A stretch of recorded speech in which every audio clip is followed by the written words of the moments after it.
of the final line of the 1925 version, could but compose man's image and his cry, gives certain hostages to fortune.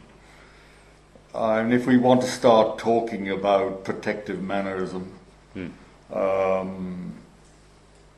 redefining or re-establishing an image to suit a more epic vision of the relationship of the individual poet to his society, then it leaves someone tetchy like myself to draw attention to the fact that compose is beautifully ambivalent and can refer to the act of writing as much as to the settling of the emotions. Compose is a kind of ambiguity I would use myself, therefore it can't be good. I'm sure I have used it because it's such a gift to a poet. Compose. Yes.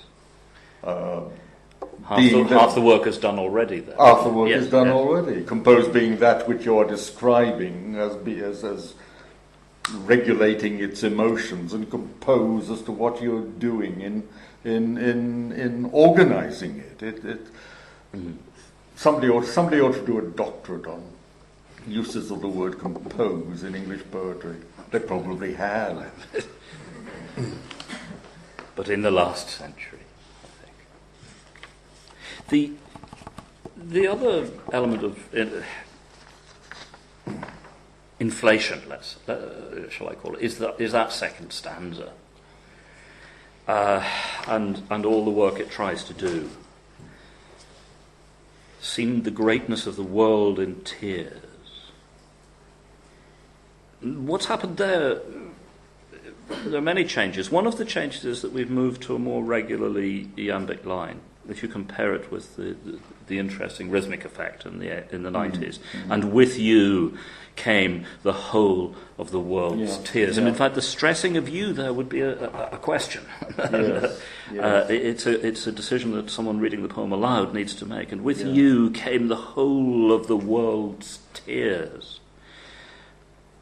And seemed the greatness of the world in tears. Yes. Now, we're in a different rhythmic world here as well. Then, doomed like Odysseus, and the labouring ships, and proud as Priam, murdered with his peers.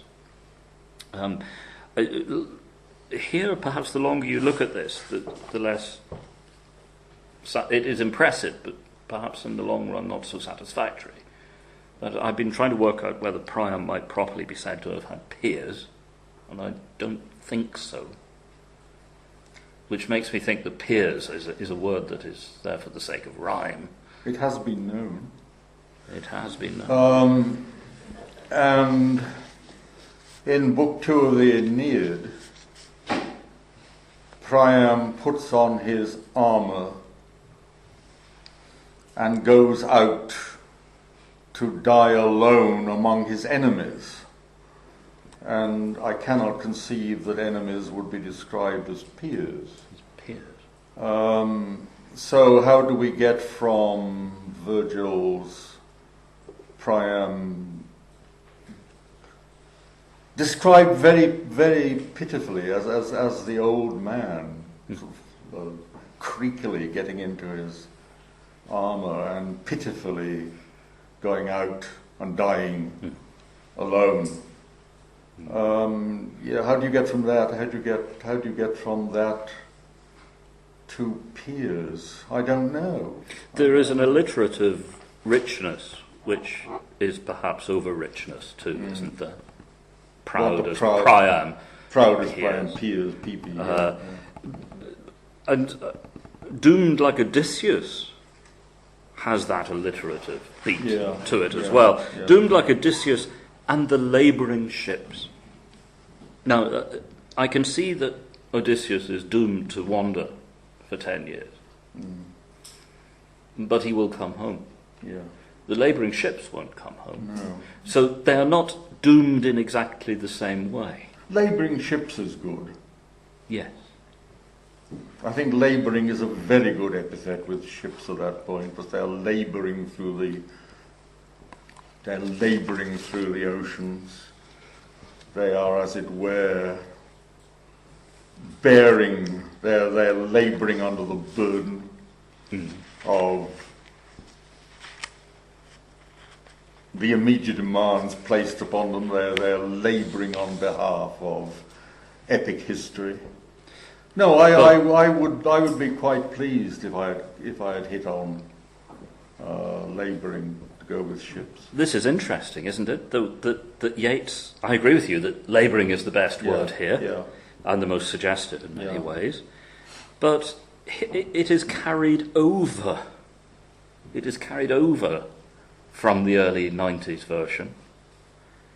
Yes, and all the sorrows of her labouring ships. Absolutely. Now, in the meantime, we find Yeats, in fact, trying out other words. Well, in that position. You've seen the manuscript. So that if we go to those books in that he was scribbling into in Coole Park, we have different tries at this.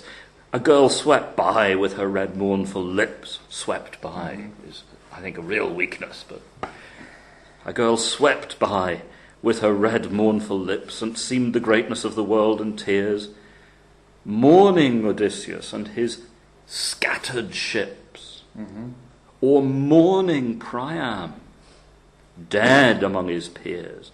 Those two lines are then immediately struck out. Doomed like Odysseus and his scattered ships, and proud as Priam, murdered with his peers. It's interesting that it's the ships which seems to attract the most interesting epithets. So scattered. Scattered. They are scattered. Yeah, scattered is good. They and in another draft they are hurricane driven. No, I don't care for that. No. But back he goes to labouring. Yeah. I mean, both scattered and labouring are both good. I mean, I would expect to find either word in a poem by a young contemporary poet whom I felt able to admire or encourage. They'd have no time for labouring. What, the young poet would have no time for labouring? I think it has negative connotations, hasn't it? Hard work. Possibly fruitless.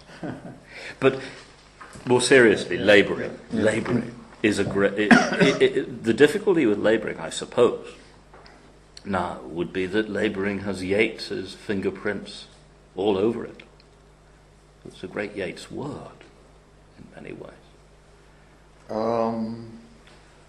How does any poet how does any poet of any stature avoid writing poems without his or her fingerprints over certain words?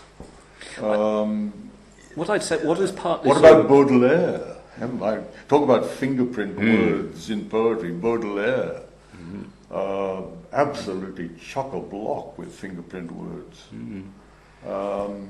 To the ultimate detriment, I think. I mean, one of the reasons why I don't admire Baudelaire quite as much as I admire Rimbaud is that Baudelaire's poems are full of Baudelairean words, and I don't think that Rimbaud's poems are full of Rambaudian words in quite that way. Milton's poems are full of Miltonic words.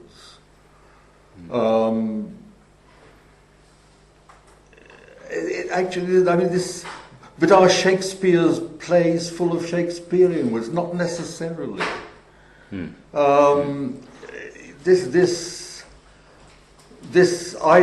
We're either opening the tomb of the Great Pyramid or a can of worms, and I'm not quite sure which it is.